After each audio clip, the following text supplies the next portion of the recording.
One ordinary morning, everyone disappeared from the earth except our hero. He stands in front of the window, confused and waiting to meet at least one person, at least one living creature. Suddenly he saw a bright light, and he could see a beautiful girl with big wings behind her. An angel appeared to him. Our hero was very surprised to see her. The angel Lita introduced herself to him. She said she had come to see the last person left on earth. The guy did not understand what was happening. He was shocked by what he heard. The earth has already gained enough experience, so it should move to the next level. First of all, it is the distribution of energy that will be used by people. Therefore, everyone was sent to another dimension to learn how to control this energy. But Lita said with a smile that he would not succeed, so those who could not get to the other world and use the energy would have to cope on their own.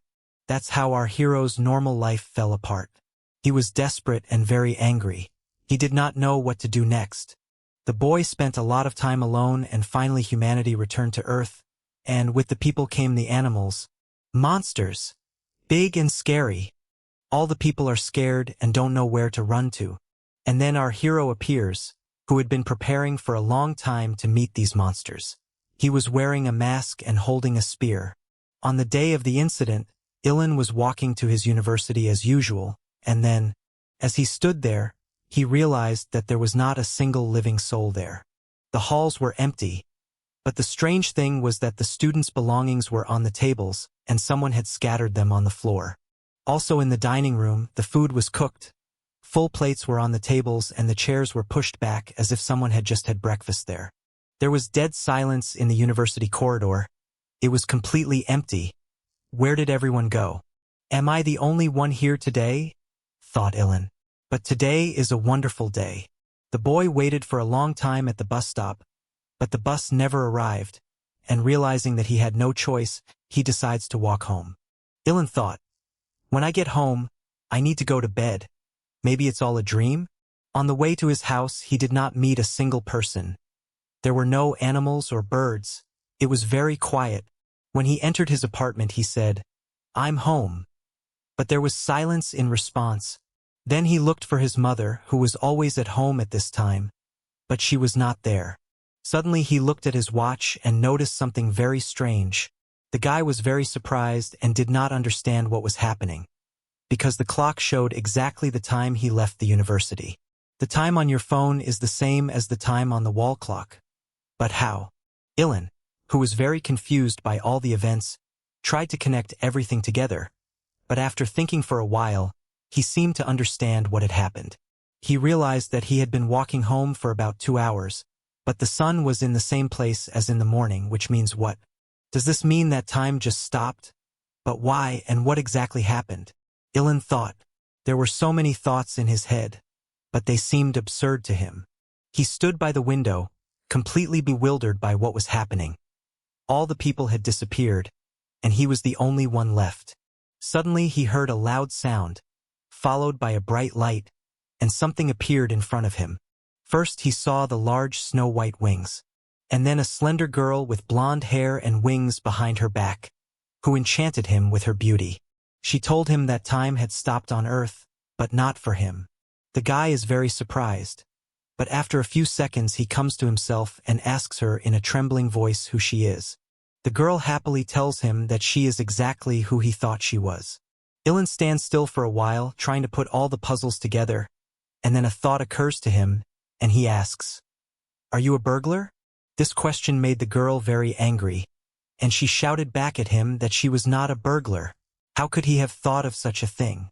She indignantly asks him if he hasn't already realized who she is. She has wings and a white dress. Doesn't that remind him of anyone? The guy propped up his chin and thought a little more, and then asked, "Are you a cosplayer?"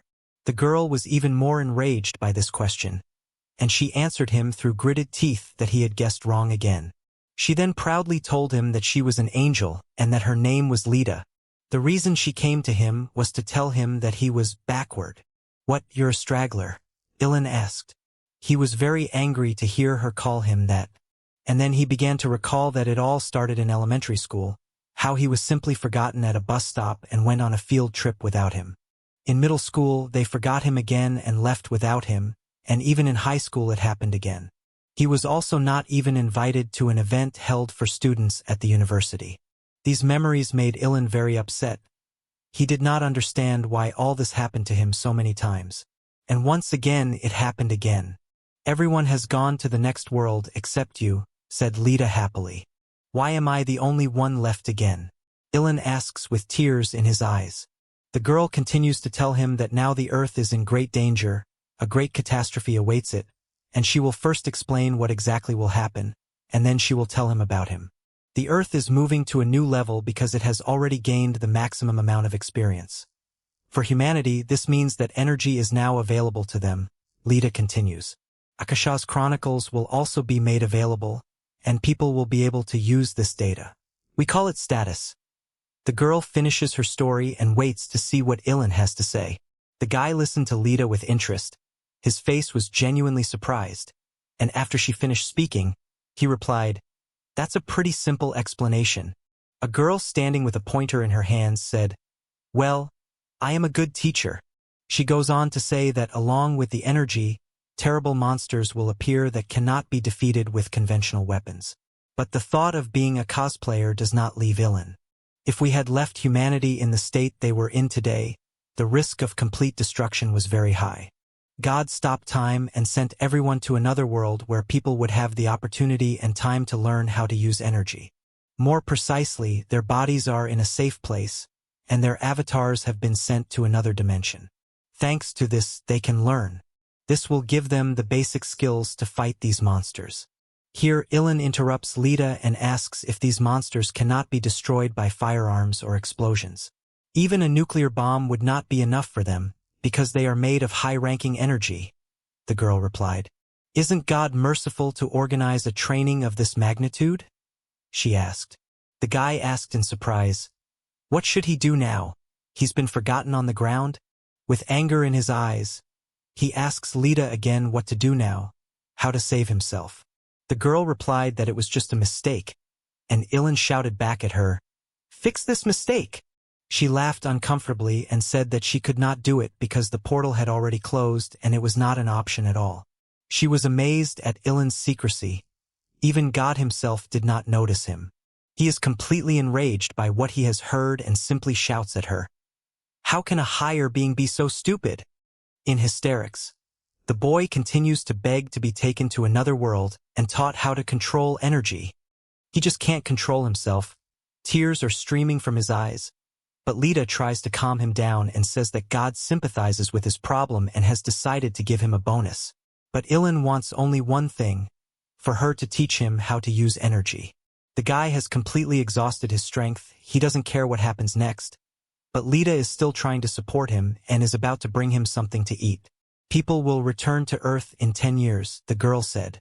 "What will I do here alone for all these 10 years? Ilan thought. The girl offered him to train to prepare him for the coming of the monsters, but he did not see the point in it, because he believed that learning to control energy was much more important. "We will make you strong physically," Lita reassures him happily. Ilan was not at all happy with these words. He again tries in desperation to persuade her to send him to the others, but it is simply impossible. Thus began his lonely life on Earth. He traveled to China and visited all the sites. I visited France and saw the Eiffel Tower. And yes, 5 years have passed since the disappearance of the people, during which time Ilan traveled a lot. During this time, he developed a very clear regime.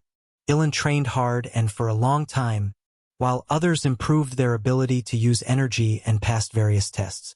They grew stronger in order to resist monsters and various beasts. All that remains is for Ilan to increase his physical strength. Lita watched him all the time and asked him if he was bored. She asked him how he could do the same thing for 5 years. "As if I had a choice," the guy replied. He was completely exhausted. "Ilhan has gotten a good workout and is much stronger. He has a strong stamina. Usually people find it hard to focus on one activity," Lita thought with admiration. "I knew you were an unusual person. I could tell by the fact that you were able to hide from God," the girl said. "I didn't do it on purpose," the boy replied. She was in a great mood, and Ilan looked at her and thought that he was grateful to her for always visiting him. She also always cooks a lot of meals for him. When it's time to eat, the table is automatically set with food, and to be honest, it tastes much better than my mom's cooking. And the dishes automatically disappear. It's so convenient, he thought. The physical training is over. It's time to learn martial arts and develop weapon skills, Ilan said. Lita wondered how he would do it without a teacher. I will find lessons on the internet, Ilan said. The electricity and internet are working, so he decided to study from the videos he had been putting off for later. Suddenly, Ilan asked her how the internet could possibly be working right now. Time has just frozen, that's why it works, Lita replied with a mocking smile. The boy realized that she was hiding something and asked her again, but she just smiled in response. 5 years have passed, and the houses are empty, waiting for their residents. Yuilhan has been training hard all this time, and the angel has always been by his side, helping him with everything. He learns new techniques and always gives his best. His skills and endurance are at a high level, but every day he hones them to perfection. Lita watches him perform the techniques, and at one point says that although he has 5 more years to prepare for the monster's arrival, he should pay more attention to the basic elements. He's been doing this for 4 years now, she thought with admiration as she watched Ilan. Do you want me to be your sparring partner? Lita asked happily. You'll develop faster with a rival. The boy was very surprised to hear this. Are you suggesting that I fight you? Ilan asks in surprise. But Lita persuades him with joy and excitement. Although she allowed him to take her as a rival, he cannot fight his angel. But he immediately changed his mind and started attacking her so that she would also feel his pain and frustration for all the 9 years he had spent alone. Then everything was a blur. The girl was not as simple as she seemed at first glance. She was born to fight, so she easily won this battle. Do you understand now? Lita asked. Don't worry and train with me. These injuries are a gift to you, she continued happily. But Ilan was not happy with this idea. From then on, he was more cautious because he did not know what else he could expect from her. But they began to train together. The whole 10 years flew by unexpectedly like that. She said that with this level of training he could easily defeat a low-level monster because she had trained him well, and then he could use energy, but Ilan was not happy with her words. He had been badly beaten during their training. Lita was very pleased with his efforts, but she warned him that many things would change after the disaster began, and now she was leaving him. He is grateful for her help and asks if they can see each other again. It all depends on him, Lita replied. There is very little time left before people return. Ilan has put on his best suit and is waiting for. Sweat is streaming down his face. He looks nervous. But he is actually very happy because he hasn't seen anyone for so long. Summer is leaving him, and he is a little sad about it, but he needs to get back to his normal life. This time has come. Right now people have to return to the earth, so we are starting the countdown. 5, 4, 3, 2. He is still standing still, but he feels that something is wrong. Even more, Ilan begins to suspect that something has gone wrong. As Lita is flying away, she also decides to watch the people return, but sees only Ilan from below. She was shocked by what she saw and couldn't understand why no one came back. The guy was standing alone in the middle of the stadium, and there was no one else. He is very angry and demands that she explain to him why no one has returned yet. There must have been a mistake, Lita said, although she had no idea why. Ilan falls to the ground and shouts hysterically that he hates her. But how much longer can he wait? He is very angry and says that if he just has to wait, he will do it. However, time passed and 10 years passed, then 20, so 50 years passed, and no one returned to Earth. All this time, Yuilhan did not lose heart and trained hard. As he learned more and more new techniques, he had enough time to perfect everything. His body has become even more prominent, he is strong in spirit, and he feels that he is already sufficiently prepared for the arrival of monsters. You've become so strong, Lita said, but he doesn't respond to her words at all. And yet he said that after the age of 50 he stopped keeping track of time altogether. Lita was surprised and did not understand what was wrong, and asked him what was wrong. Ilan had been missing his mother all this time, but he had never told her about it. But now he said that he had simply forgotten what his mother looked like. She looked down and said sadly that she was really sorry for that. He asked Lita how much longer he had to wait. After all, he was already exhausted from martial arts. A catastrophe can start at any moment, she said frighteningly to Ilan. He can't stop training now. Lita asks him with fear if he is desperate now. He stands looking off into the distance, confident, and tells her that he knows that at such a high level, he only needs to read books. Her eyes sparkled at his answer, and she realized that he had not yet given up. Lita liked his answer, and they continued to enjoy the beautiful view together.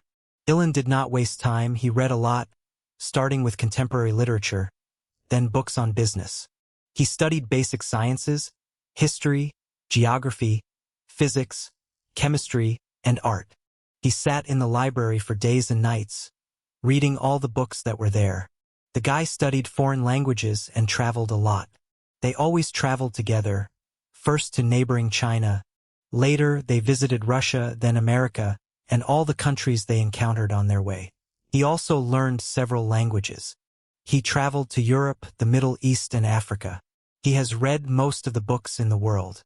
A few more decades passed. Ilan finished reading another book from the library. Lita told him that he had read the last book in the library. He stretched and asked her what else he could do. She was surprised that he wanted to do something else and asked him if he was tired. He happily replied to her that there was no time to rest. He still had a lot to do before the disaster struck. So many years have passed, but he still believes that people will return to Earth, and that it was all a preparation for the catastrophe. Lita asks God to send people to Earth as soon as possible, before Ilkhan becomes discouraged and gives up. It's quiet all around. The weather is just beautiful. Suddenly a sound is heard, and a large boar runs out of the bushes. That giant wild boar was easily captured. Ilhan now decided to try his hand at blacksmithing and leatherworking, and he began by hunting a wild boar. He is strong enough to pull this big boar by himself. It was easy enough for him, and he thinks he can skin the animal himself, so he chooses a suitable knife. He believes that if he kills all the animals, the monsters will not appear. Lita does not like what Ilan is doing. She asks him to hunt only those animals she has authorized and not to kill all the animals, because the world's balance might be upset. Suddenly she said that the monsters had already begun to appear, but quickly fell silent. He heard what Lita said and asked her to continue talking and not to tease him. She, in turn, asked him to pretend that he hadn't heard anything. But then he doesn't care about her words and just does his job as a butcher. Lita wonders how Ilan can succeed at everything he starts. 274 years have passed, which is a long time even for an angel. She wonders how someone who is supposed to be no more than 100 years old can be so long and enthusiastic about preparing for the future. Ilhan had just finished his business and was very happy that he had succeeded. Lita said he was an incredible person. A beautiful calm sea. What will Ilkhan do this time? His training continues, and this is the final goal in the butcher's business. This time he decided to work on a whale. When Lita found out about this, she was furious and forbade him to touch the sperm whales because they are an endangered species. But Ilkhan asked her to turn a blind eye. He cheerfully asked her to call him Ishmael, a reference to Moby Dick, but she didn't like the joke. 300 years have passed. He had mastered the craft of the tanner. Then he decided to learn blacksmithing, but it took longer than he expected. When he read books on blacksmithing, it seemed easy to him, but in practice it is very difficult. Suddenly, his hand slips, and oh, something has happened. The sword he was making broke, which made him very angry.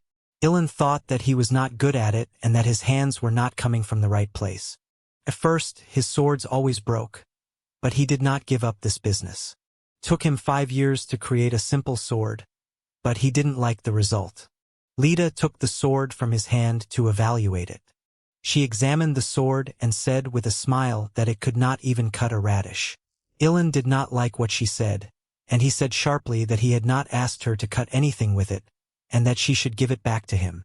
Lita joyfully told him that she would take his sword for herself, but he was not pleased with her words. She said that God had sent her to help him, so he should be grateful to her, but Ilan shouted at her not to make him nervous. Nevertheless, Lita took the sword for herself and was very happy about it. During this time, he tried to create all the weapons he could think of. He had a variety of swords in his arsenal of different shapes and strengths. He created spears, axes, hammers, and many other weapons. Another 50 years passed in this way. Ilan continued to spend a lot of time in the forge. Every day he created more and more weapons, but he was not satisfied with this. He wanted to hone his skills to the perfect result. But finally, after wielding a hammer for 100 years, he managed to create something. In 100 years and hundreds of attempts, he managed to create a masterpiece. He created the perfect spear. Litu said that it was the best thing she had ever seen and that she admired Ilan's perseverance. She told him that when energy was available, other materials would be available that would be stronger than steel, but he said that he would just make a new weapon. She was standing behind him and was very happy to hear what he said. He really will never give up, Lita thought with delight.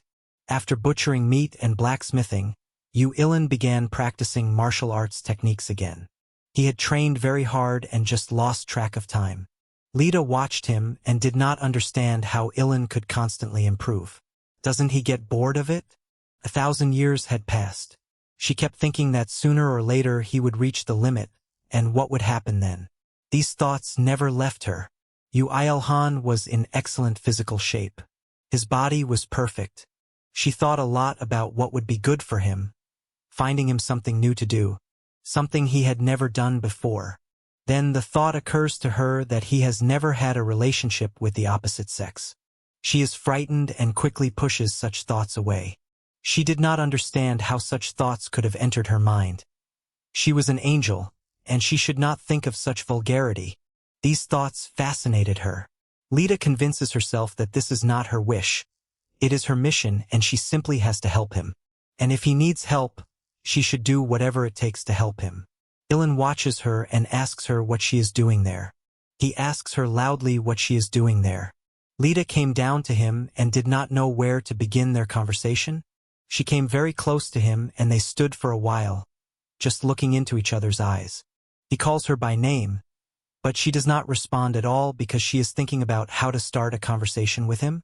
After a while, she recovers, and all sweaty, continues to look at him and suspects that he may have guessed everything. Suddenly, he notices that her sword glows and begins to move. She looks at the sword in surprise and doesn't understand what it could mean.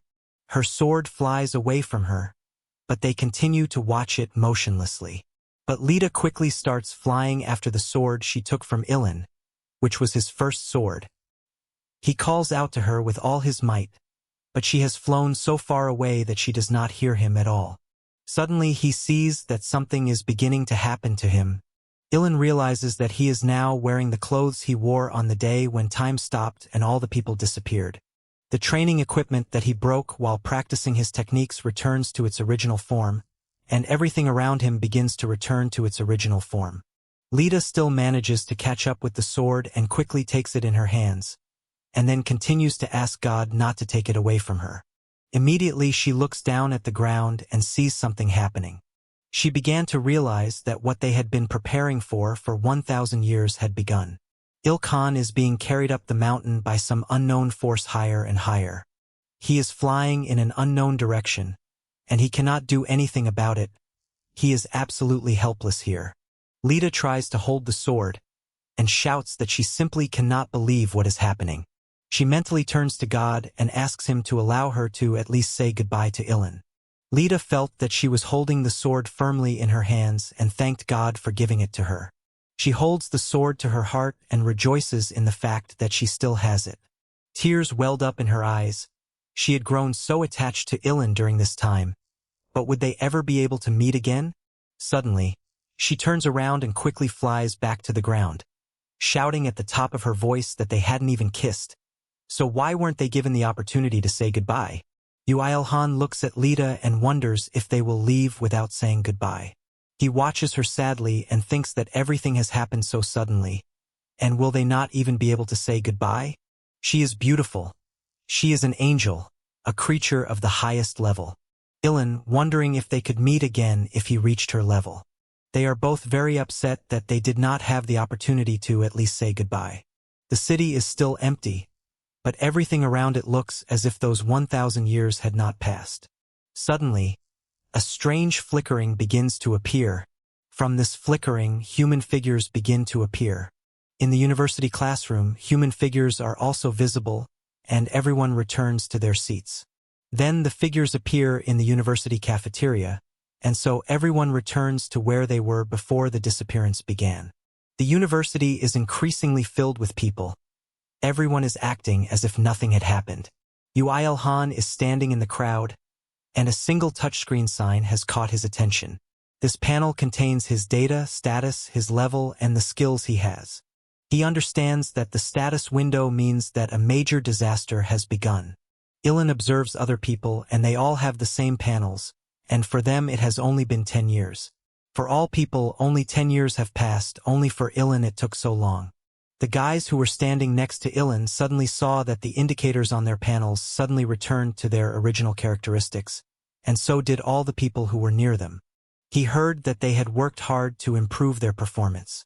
It was very strange to him that there were so many people around, but no one paid attention to him. He felt invisible even among so many people. Ilan thought that he might not be paid attention to because of the stealth characteristic that was on the panel and tried to remove it. All his attempts to get rid of this characteristic were in vain, and this made him very angry. Was he very upset by the thought that he would probably be alone for the rest of his life? Then he became indifferent to everything and decided to return home. On his way home, Ilan overheard two men talking, who were very happy to be back on Earth. He himself was very happy to see so many people after such a long period of their absence. Finally, he can watch such a beautiful sunset. Ilan returned home a little exhausted, but all his fatigue disappeared when he heard someone calling out to him. He was very surprised to hear this voice. Suddenly, he sees his mother standing in front of him. Ilan had already forgotten what she looked like, but he finally sees her in front of him. He missed her so much, and he was very happy to see his mother in front of him. As soon as he saw her, all his memories immediately came to life.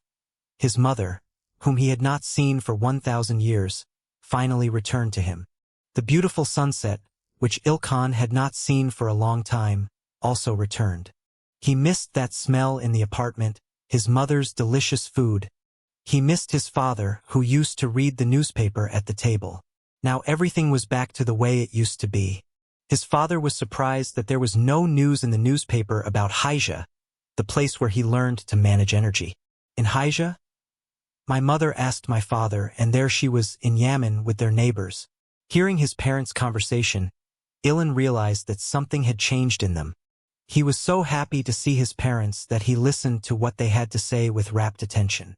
His father joked that Haija was perfect, but he could not find any traits there, and his mother said that she had never been able to learn how to control energy. And suddenly my mom looks at Ilan and asks him where he has been all this time. He decides not to tell his parents that he has been forgotten on Earth, so that they don't worry once again. He smiled and said it was a place with no name. His father believes that it is really very difficult to control energy.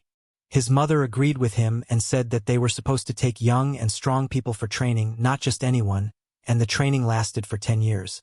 Ilkhan added that they took everyone to the training because it was forbidden to upset the balance, although in his opinion it was still not very effective. His parents looked at him in surprise and did not understand what he meant. They asked him what balance he was talking about and what kind of efficiency he was talking about. But Ilan replied that he did not mean anything by this, and decided not to say anything else in order not to arouse suspicion. And suddenly his mother asked him how his studies were going. His mother had heard that if you control energy perfectly, you can make a lot of money selling monster bodies. Such people are rare, his father replies, but they can really get rich at it. Ilan puts his chopsticks on the table and finally decides to tell his parents something important. They look at him and continue to listen attentively. He is very nervous, but he musters up the courage to say that he cannot use energy. The parents continued to stare at Ilan, and he could not understand how they would react to his words. His mother told him that it was nothing to worry about and that he could just focus on his studies at university.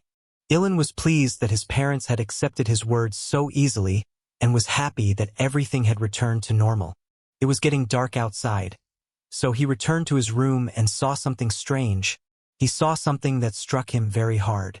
In the corner of the room, his spear stood, and Ilan thought that all his weapons had disappeared as soon as the world became as it had been before.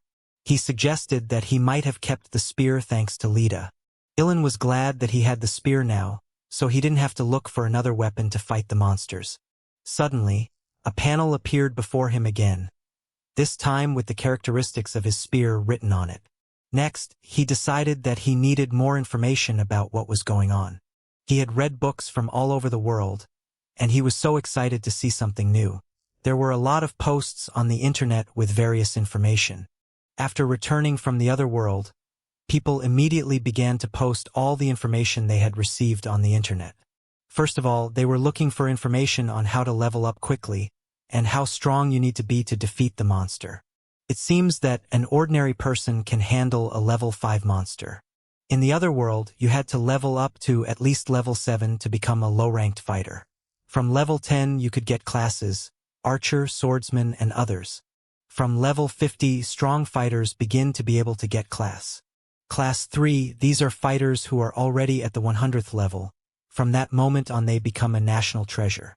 Because of the harsh conditions for obtaining grade 3, no one has ever been able to reach grade. Most people think that grades 4 and 5 are dragon or behemoth levels. This was all Ilan could find out on the internet, and then he decided to ask more students at the university. He hasn't been to the university for so long, and in his opinion, nothing much has changed there. In general, the whole routine has not changed at all, unlike the world as it is now. Ilan sat and recalled the moments when he and Lita were traveling. He missed her, and he thought that she would be happy to hear that. Suddenly he heard a loud noise and did not understand where it was coming from. He quickly turns to the door and shouts, "Who's there?"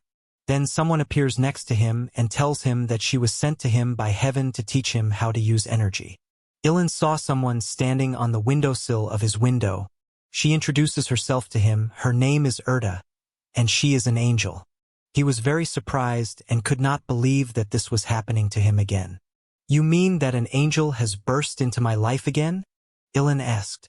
She told him that it is difficult to control energy, so God creates avatars to send them to another world for 10 years to study. He replied that he understood this, but that no avatar had been created for him. That is why she came to him, to help the one who had fallen behind. She said that someone had asked her to help Ilan, who was lagging behind, and he stood in front of her in silence, trying to understand who had asked her to help him. Lita asked me not to leave him to his own devices because he had put a lot of effort into training, and she also asked me to send someone to him to teach him how to control his energy as soon as possible. Ilan was very grateful to Lita for continuing to take care of him. He asked Erda why Lita did not come herself. She told him that their superiors were worried about the close relationship between a high-level angel and a human, so they sent her to help. Ilan was upset about this. He really wanted to see Lita. When Erda saw him, she disagreed with Lita's words, because he was not helpless at all, and he did not look like someone who needed help. She looked at its panel with its characteristics and only confirmed her guesses. With this level of physical fitness, he does not need the help of an angel at all. He can easily defeat a weak monster with his bare hands. Erda remembered again how tearfully Lita had asked for help from Ilkhan, who had been alone for 1,000 years, and he was the only one who did not know how to use energy. Lita was only pretending to be an innocent angel, she thought. She realized that this was Lita's cunning plan, but she had no choice because she had already been given this mission. Erda noticed that he had trained his body well, and now she would teach him how to control his energy. But Ilan did not understand how she could do it. She stomped her foot hard, and this made it clear that she was confident in her abilities. Erda told him that she was a higher being, so it was enough for her to be near him. And just by being near him, all the indicators related to energy will increase 10 times faster. Ilkhan spent 1,000 years with Lita, but even that didn't change anything because there was no energy before the catastrophe, and now, Erda thought that 1 year would be enough for them to catch up. He angrily asked her if she was planning to sit on his head all this time. She said that she had a spell on her, so low-level creatures would not be able to see her, but Ilan said that was not the point at all. He was worried about how he would go to the shower with her next to him. He believed that this violated his right to privacy. Even in the toilet, he would not be able to be alone. He didn't like her idea at all. But for him, it was not just that. The big problem for him was that he would not be able to watch 2 terabytes of his treasure next to her. She calmly told him that she was not interested at all. She doesn't care if he dances the rumba or breakdance in front of her or plays some obscure computer game. She clearly said that she was indifferent to how low-level beings have fun. Ilan did not believe her because he saw a smile on her face. They will spend a whole year together, so Erda asked him to accept all the new things. And so his new life with the angel began. Today, for the first time in 1,000 years, Ilan will go to his university. His routine begins and Erda, of course, goes along with him. Ilan can't stand it, though, and asks her in displeasure if she doesn't want to get out of his head. Other people don't see her anyway, so she tells him to ignore her. But it's hard for him to ignore the fact that she's waving her legs in front of his eyes. He really didn't like the fact that she was making fun of him. Suddenly, someone touched his shoulder, and he saw soldiers passing by with weapons. The state is preparing the army for the arrival of monsters. Soldiers with weapons control the situation everywhere. Ilan is not sure that this will help neutralize the monsters. Lita told him earlier that only energy is effective against monsters. At the university, he feels invisible, everyone talks to each other, but no one pays attention to him. He thinks that maybe no one pays attention to him because of his stealth skill and tries to remove it from his profile. Erda, watching him, doesn't understand why he would delete this skill, because she thinks it's not bad. But Ilan does not agree with her at all. He thinks that this is a skill for losers. Suddenly, he hears 2 students talking, discussing which of them had gained what skills during this time.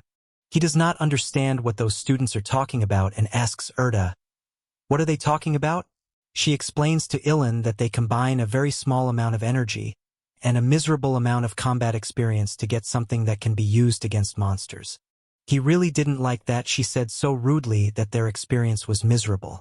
She continued that from her point of view, even if you combine the skills of all the people present there, it would not compare to the way he disguises himself. That is why she believes that his skill is not bad. Still, Ilan didn't like this skill because he felt lonely even around people. He thought about it for a while and realized that this had its advantages. With this skill, he could easily eavesdrop on other people's conversations. He was excited by the idea that this was also a great opportunity to get important information. Suddenly, Ilan hears someone talking again, and it interests him. They talked about a girl who was nicknamed the Empress and studied at their university, but they knew very little about her.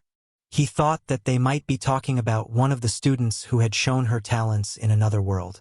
Then Ilan overheard the students talking about when the dungeons would open and that they would not be able to get there with their level. After hearing this, he realized that there are dungeons that have restrictions. He immediately asked Erda what a dungeon was. She answered him that it was a trap set by God. She goes on to say that in the beginning, God leaves food in the dungeon to lure monsters there, and when enough of them gather there, he locks them in from the inside.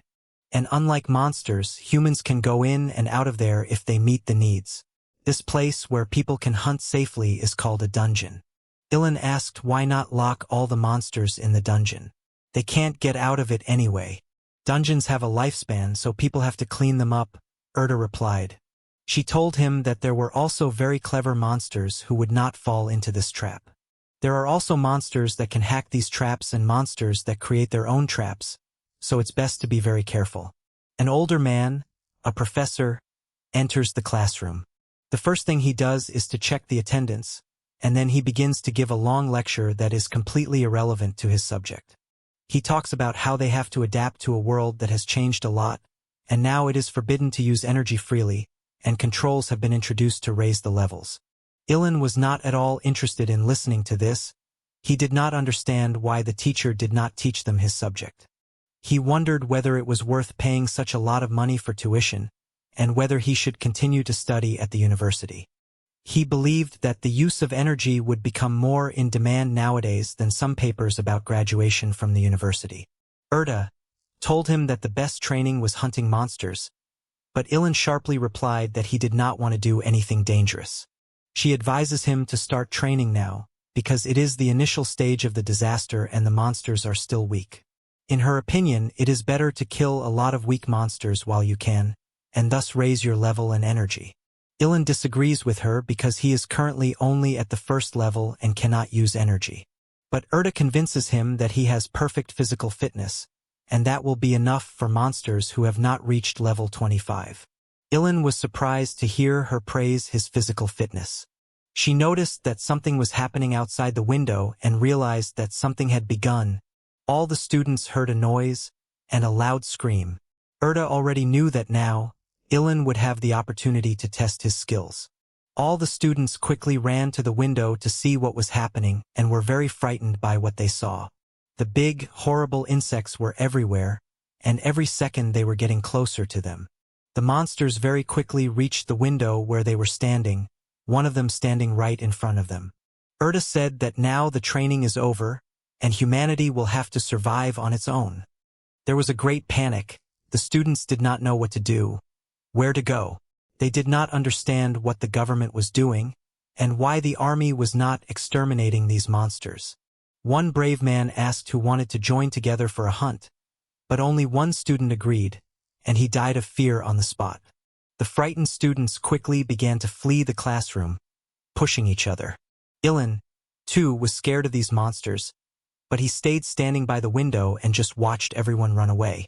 He was desperate because he was again ignored and left standing alone. He immediately started looking for something that could serve him as a weapon.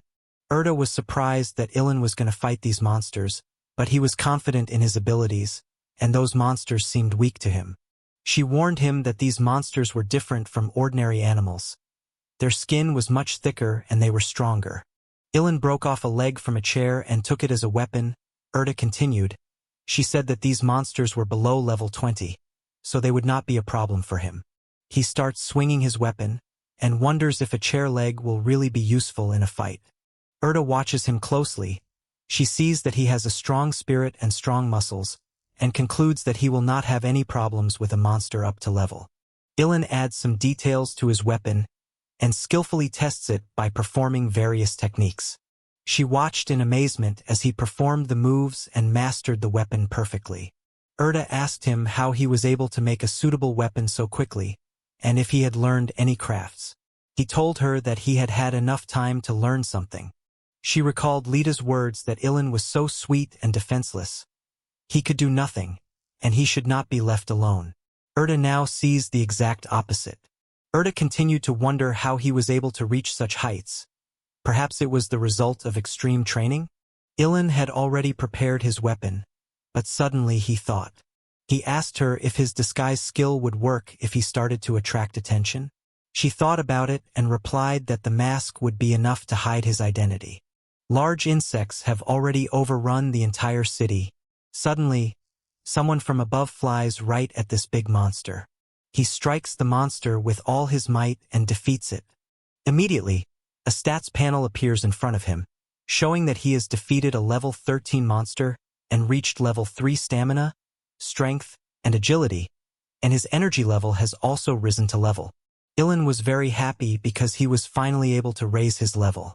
A level is a record system of the Akashi Chronicles in which you can become stronger by defeating monsters. The one who takes the life of an enemy receives not only a record in the Chronicles and experience, but also the future potential of the enemy. He was very happy that his energy had increased at least a little. He froze for a second, and Erda asked him what was wrong with him. Did he really enjoy fighting monsters? Ilan replied that she was right, and someday she would get it from him. Huge, horrible insects with red eyes attack him from all sides.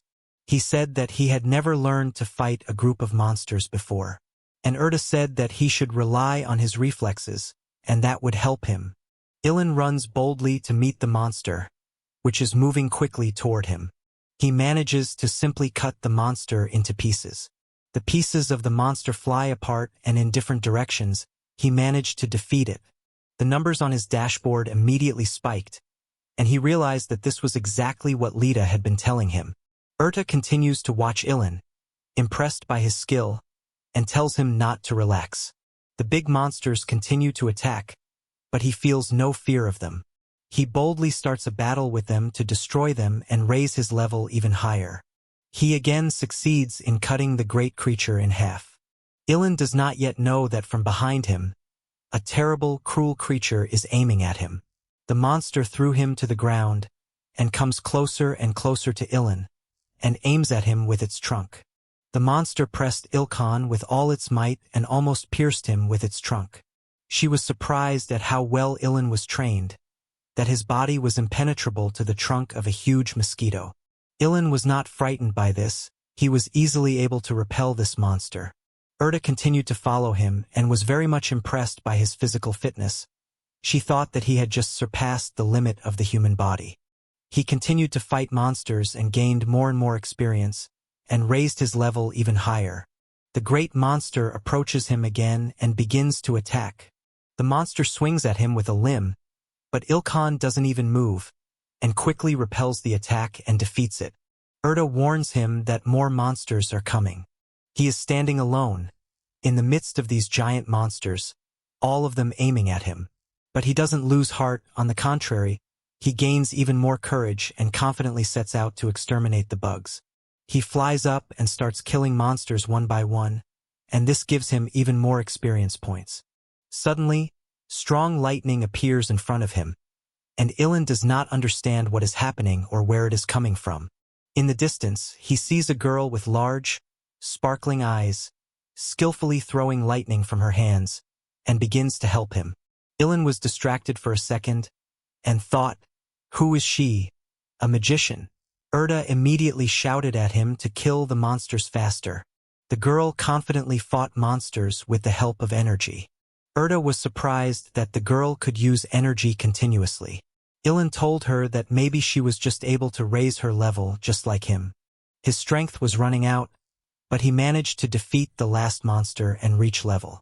All the students watched Ilan and were amazed at his strength and skill with which he was able to defeat all the monsters. He felt exhausted after the battle and was very happy that it was over. After the battle, a company of soldiers with weapons came running up to him, and they were shocked by what they saw. The soldiers were told that hundreds of insect-like monsters had appeared, and now they saw them dead and scattered around. Ilkan calmly tries to find the stone of the 4 souls in the bodies of the dead monsters. Erda begins to tell him that there is a stone of energy inside the monsters, and that it is located in the hardest part of the skeleton, where energy accumulates. But Ilan already knew this. He skillfully divides the monster and reaches the maximum level in this. The soldiers are watching Ilan in shock, trying to understand his level. The girl who helped him is also watching him with interest. Finally, he managed to get the energy stone. Erda told him that it was the basic material for all items. Suddenly, he hears something happening around him. Ilan turns his head and sees that a large number of people have gathered around him, all watching him and filming him with their phones. He did not know how to react to this because he had never been noticed before. Erda calmed him down and told him not to worry, because he was wearing a mask and no one would recognize him. Suddenly, the girl who helped him fight the monsters approaches him. She asked Ilan if he could help her with the processing of the monsters. This was his first meeting with the Empress. He was surprised by her request and asked her how much of it he would get. She offered 30% at first, and then as much as 40%, and then Ilan agreed to help her. There were a lot of people around, watching them. The girl stood in front of the dead monsters, and Ilan began to process them. People were excited to see what they would do next and filmed it all on their phones.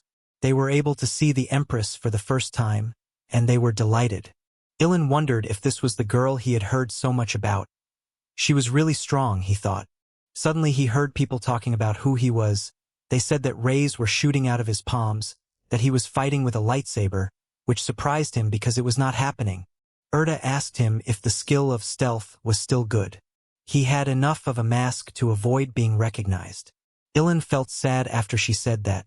He still continued to process the monsters and found many stones of energy.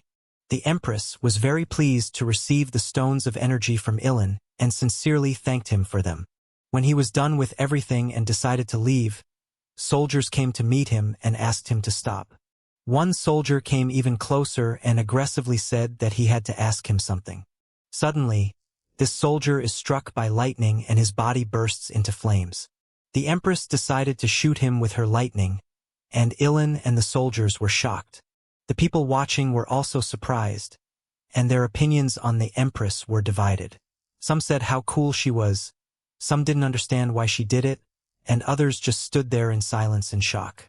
Ilan decided to leave before even more chaos broke out, but Erda reassured him and told him that he had nothing to worry about. As soon as they moved away a little, Ilan, who still saw them, began to talk among themselves about where the masked guy had gone. He was waving to people and shouting that he was still here, but no one had seen him. People continued to discuss how cool the guy in the mask was and how many talents there were at their university. Ilan was very upset that he was again invisible to everyone. But Erda reassured him again and reminded him that she had told him not to worry about being recognized. Ilan fell to his knees.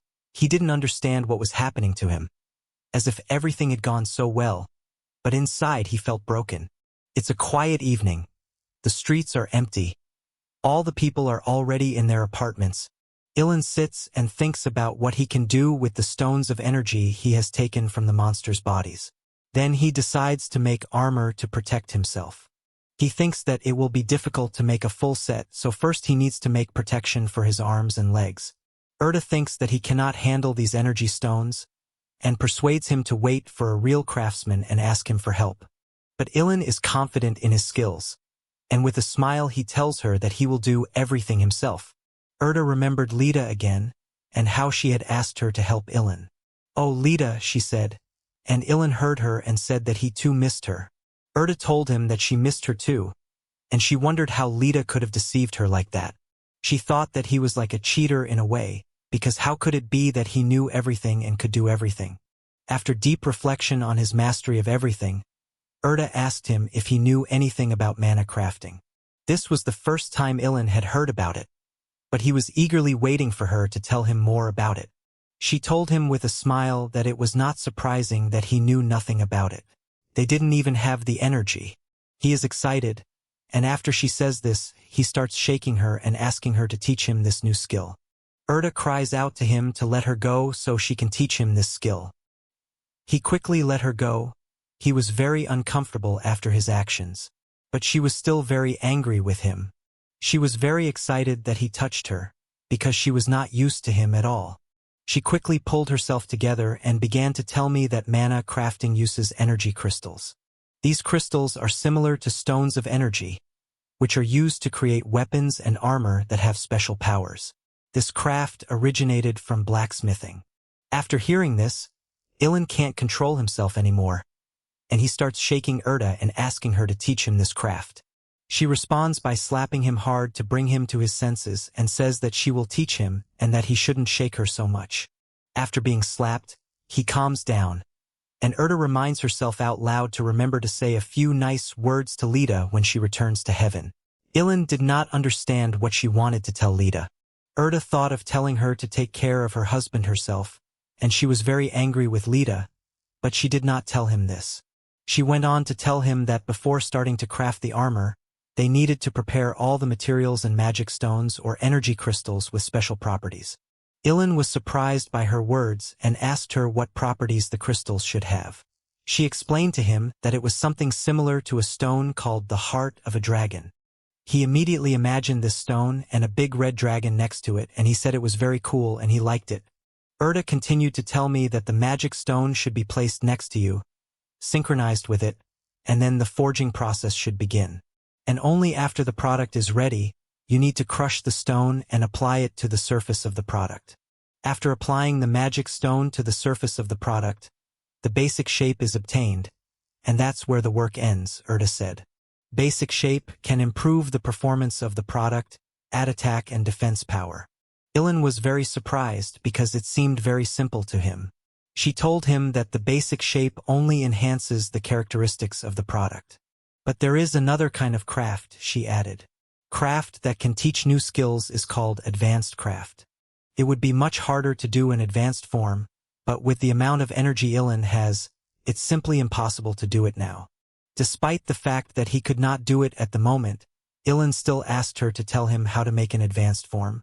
Erda told him that in order to add powers to the product, the craftsman needed to put energy into the magic stone. But if the energy it transmits runs out quickly, it will not succeed. If Ilkan succeeds in properly investing energy in the magic stone, he will be able to create the weapon of his dreams. The weapon will be able to emit fire and ice, as well as restore stamina when repelling an attack.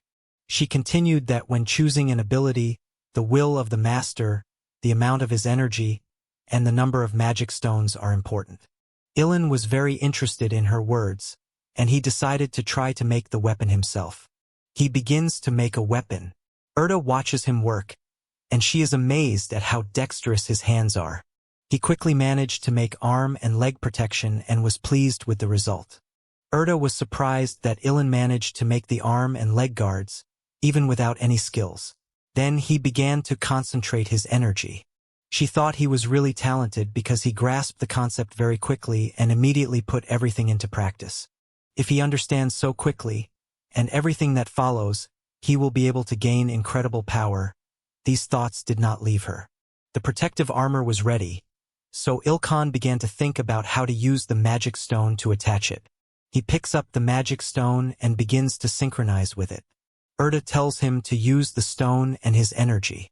Then she begins to realize that he is trying to do an advanced form at once, despite the fact that he does not know how to use energy. And if he does it wrong, it will be useless. Ilan does not stop. He concentrates all his energy on the process, and silently continues to synchronize with the magic stone.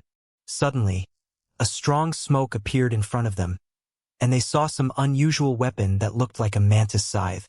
Ilkan is still trying to concentrate his energy even more and synchronize with the magic stone he pulled out of the giant mantis body. Erda observes his efforts and realizes that he cannot fail at this stage. She decides to help him and adds some of her own energy to make sure that Ilan succeeds. Finally, their efforts yielded results, and the stone of particles gathered into one large magical stone and began to shine brightly. He was very surprised to see how brightly the stone in his hand shone. Ilan watched in amazement as everything happened.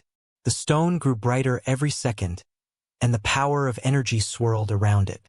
He saw a light in the distance, and something unknown was approaching him. He was approached by arms that looked like a part of the body of a mantis. Erda watched Ilan's actions in silence and bewilderment, not understanding whether it was a failure or whether he had succeeded. He smiled and immediately realized that he had succeeded the first time. He was pleased with himself, and as soon as the wristbands were on his hands, the panel appeared again, saying that he had reached the second level of mana craft. Ilan immediately decided to try his handcuffs on the chain hanging near him, and from the first time, without even making much effort, he managed to break the chain.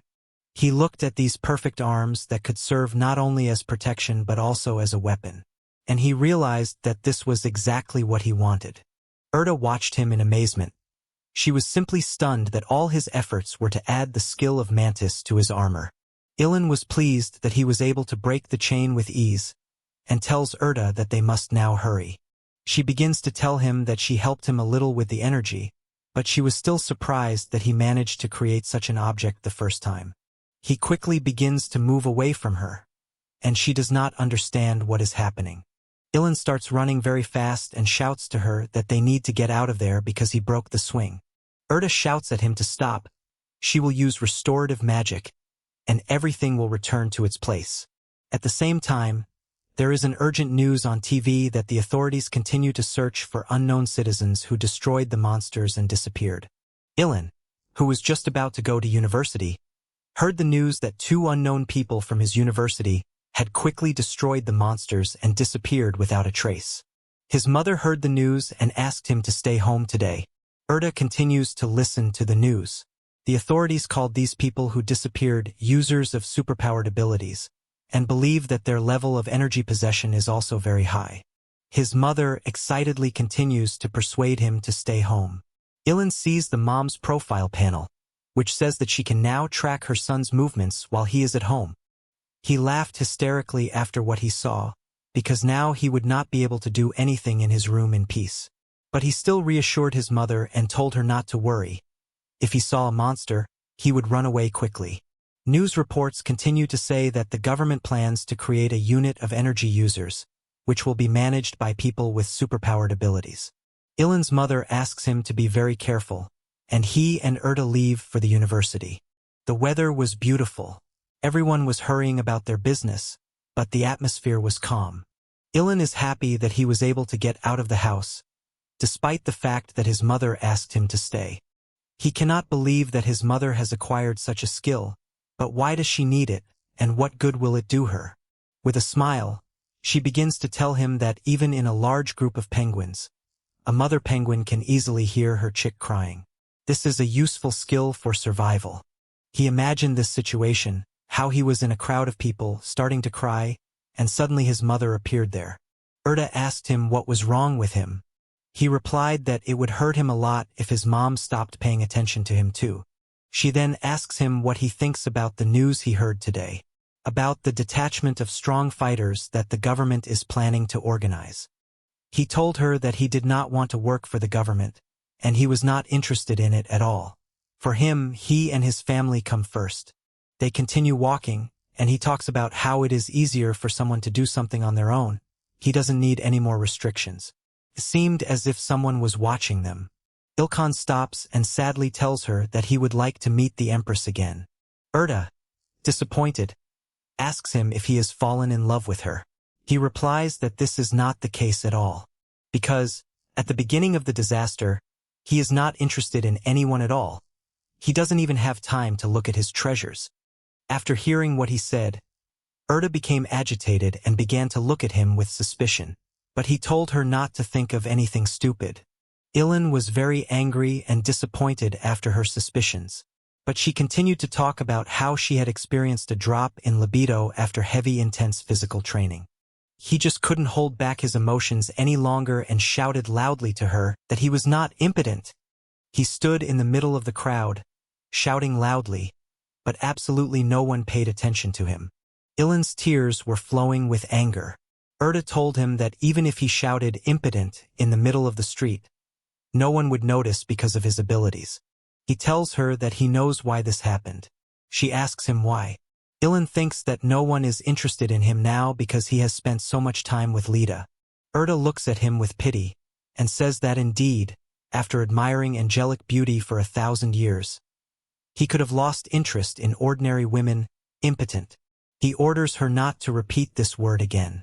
Now he is interested in how the Empress learned to control energy so skillfully. Ilan has already raised his level enough, but he still doesn't know how to use energy, so the Empress's abilities are very impressive to him. This is not surprising. That is why God sent people to another world to train, Erda explains to him. Ilkan was not happy that she had reminded him that he had been forgotten and left alone in this world for 1,000 years. But she went on to say that she thought he was truly unique because he was able to destroy monsters with his bare hands. He really succeeds at everything on the first try. Suddenly, she felt something sharply. Ilan watched her silently and then asked her what was wrong. Erda said she could feel the presence of monsters nearby. A pack of 70 wolves and wild dogs. The pack is led by a level 35 diamond wolf. Ilan was shocked to hear this. He asked how this was possible, level 35 and 70 monsters. Then he just can't contain his emotions and starts yelling at her. Earlier, she had told him that there would be no high-ranking monsters yet. She explains to him that she noticed something strange yesterday. She doesn't know why so many level 10 monsters appeared the day after the disaster. He was very angry that she didn't tell him anything and asked her why she did that. And she told him that she just didn't want to share her experiences with a lower-ranking creature. Ilan was very upset by her answer and told her that she was indeed very different from Lita. For him, Erda was like an arrogant rich woman who drew the line between the upper and lower classes. And Lita, sometimes she seemed silly, but kind like an older sister. He often recalled the days he spent with Lita and missed that time very much. He missed her very much. Finally, she decided to admit that the earth was not really all right and he had to help her. Ilan was very surprised to hear her words. He did not expect that everything was really so serious. She told him that they had to hurry and that she would tell him everything on the way. She was going to show him the way to the monsters she had sensed. Erda begins to tell him that God teleported people through a catastrophe to another world, where people were able to learn how to use energy. All the animals stayed here. God thought that nothing would happen to them in 10 years. But unfortunately, due to some incomprehensible mistake, the movement of time on Earth was greatly changed. And 10 years in other worlds turned into 1,000 years on Earth. He continued to listen to her, and ran as fast as he could to the place where she had felt the monsters. After she said that, he began to remember all the time he had spent on Earth. Ilkan really didn't even notice that so much time had passed, because Lita was always with him. Finally, she realized where the monsters were and began to pull him by the hair with all her might, guiding him toward them. He quickly ran in the direction of the monsters, and with tears in his eyes, begged her not to pull his hair, because he might not be there in the future. Even taking into account the catastrophe, she continued, animals lived for 1,000 years instead of the usual period, so changes were inevitable. That is why now the monsters on Earth are much stronger than the monsters in other worlds. Ilan stopped for a second, and after hearing what he had heard, he realized that the Earth was now doomed. That's why Erda really needs his help now. Finally, they were able to get to the place where the monsters were. He saw the first horrible, giant, bloodthirsty monster with red eyes. He quickly puts on his mask, and she tells him that while the heavens are trying to establish balance, they are responsible for exterminating the monsters. The monsters also smelled the human scent and began to move very quickly closer to Ilan. He climbed a tall building to assess the situation and to be able to watch the monsters better. He had a spear that was endowed with great power. He realized which of the monsters was the leader of the pack, assessed their weaknesses, and who could be struck first. Ilkan quickly jumps down with his spear toward these monsters and strikes first. He was immediately able to deliver a powerful blow to them, which killed more than half of the monsters. They scattered in different directions. Immediately after that, he was able to reach level 9, gained a lot of experience, and received a level 35 Brown Diamond Wolf record. Erda was shocked. She was shocked by the way he jumped right into the pack of monsters without hesitation and without warning. She continued to watch him fight and wondered if he was a masochist. Does he really like difficulties so much? The monster continued to attack him with even greater force. But he immediately felt a coma, that someone was attacking him from behind. Ilkan manages to turn around quickly, and with the help of his spear, he managed to repel the attack. He was able to kill them, and got a level 18 stray dog record. He thought it was a really cool name even though they were just mongrels. After the battle, he stands with his spear in his hand and decides to look around to see if there are any more monsters near him. But this was not the end. A large number of monsters headed to places where there were large crowds of people. People began to scatter in different directions and ask for help. People try to use their energy to fight monsters, but unfortunately they fail. And some people just don't have enough energy and can't defend themselves. But Ilkan managed to feel that the monsters were still there, and he rushed to the people's aid. Without hesitation, he rushed to the monsters to protect the people. Ilan leaped up and struck them with his mighty spear, and these blows were fatal to them. The monster continues to attack people ruthlessly, and now it has focused its attention on one of them. The man has already begun to think that death is inevitable. He falls to the ground in fear and closes his eyes. Suddenly he opens his eyes and realizes that he is still alive. The man gets up and sees the silhouette of a young boy. Ilkan, with his spear, stood on the body of the monster, which he was able to defeat with ease. Panels of information appear in front of him, but he doesn't pay attention to them, and first of all he asks how the man feels and if he is okay. The panels continue to appear, informing you that recordings are becoming possible and the following classes have become available. Suddenly, all the people start screaming in surprise. They recognize the guy under the mask as the one who fought the monsters near the university. People nicknamed him the instantly disappearing Sun-Gain Bolt. They recognized his mask, spear, and appearance. Ilan didn't understand how they could recognize him.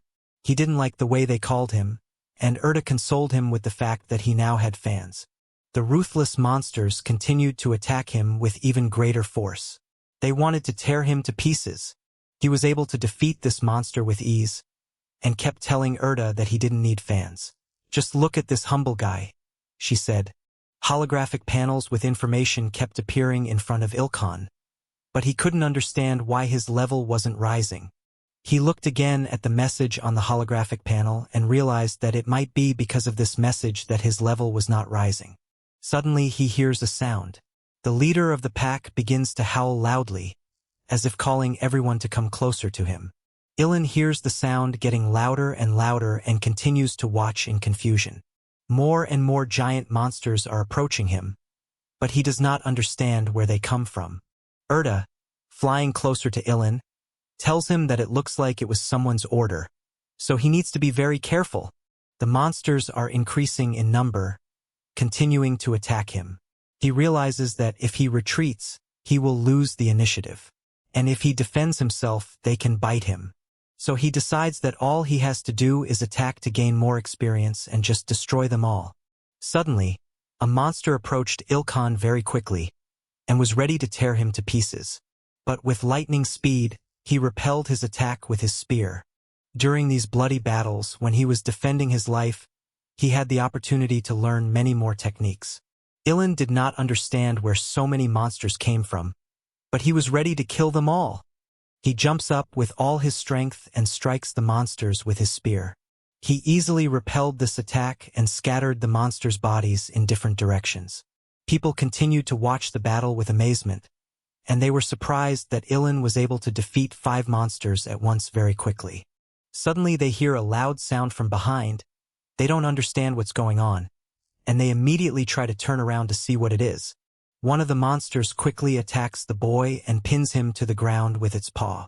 The monster continues to look at the girl with anger. Ilan looked at Erda and asked her if this wolf had taken a hostage.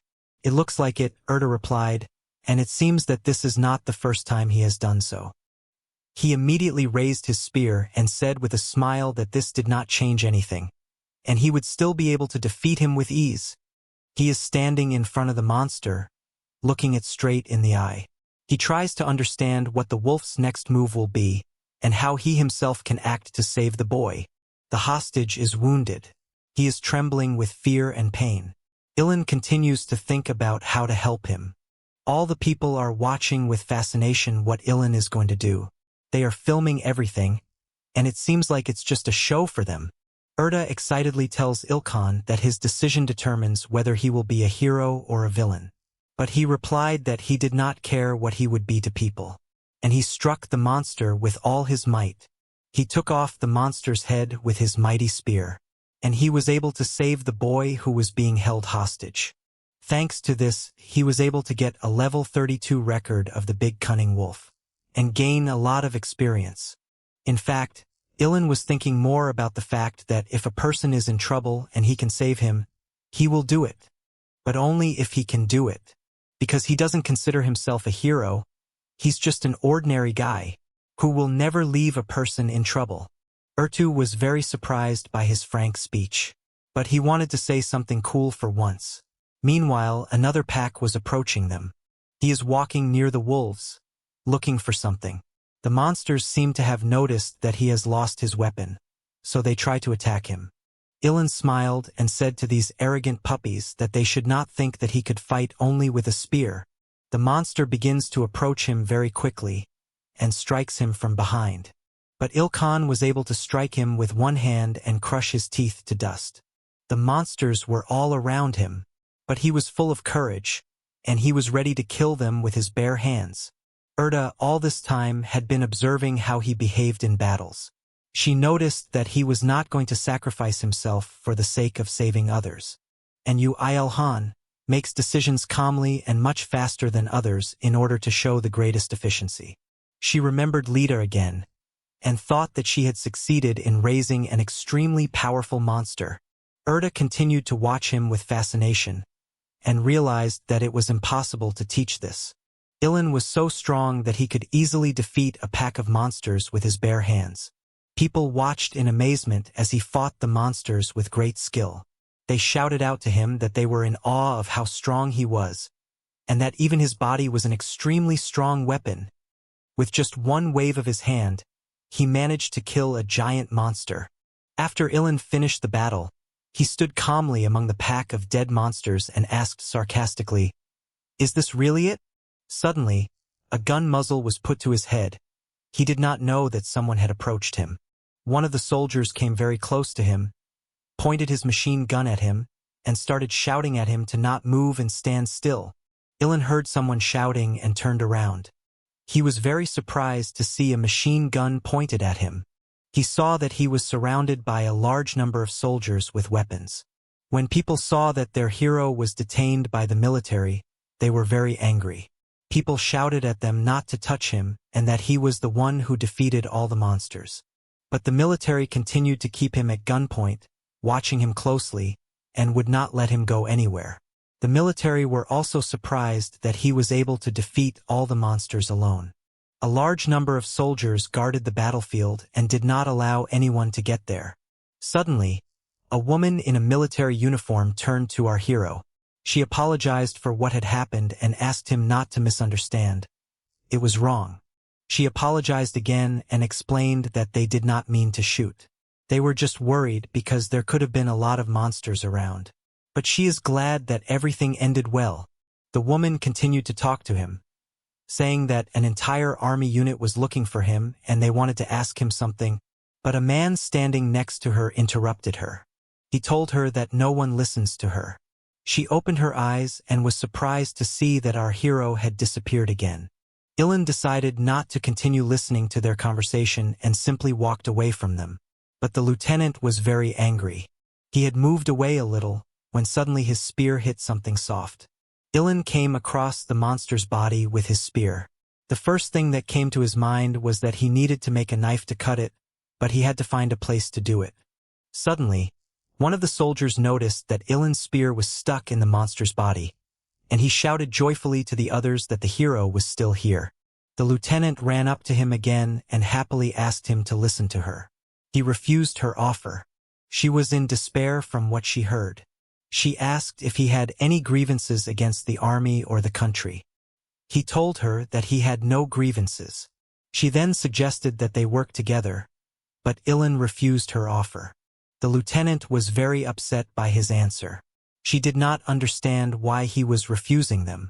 Ilkan calmly pulls out the spear of the monster's body and answers her. Here, Erda says that Ilan does not want to accept to work with them because he will be bothered with questions and tasks if he agrees. He replied that she was right. He asks Erda why she is reading his mind again. She tells him that he has it all written all over his face. The lieutenant continues to stand next to Ilan and does not understand what is happening. Why is he talking to himself? But suddenly another giant monster attacks the military, and none of them can defeat it.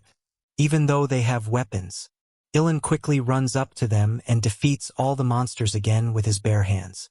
Therefore, Erda continues to convince him that even all of them together are not as strong as he is. Therefore, it is best for him to be alone. Once again he was able to defeat the pack of giant wolves by himself, but he still thinks that it will be difficult for him alone, because he cannot take all this away by himself. It seems that the city is finally at peace. So far, it has managed to repel the attacks of the monsters. The lieutenant is desperate.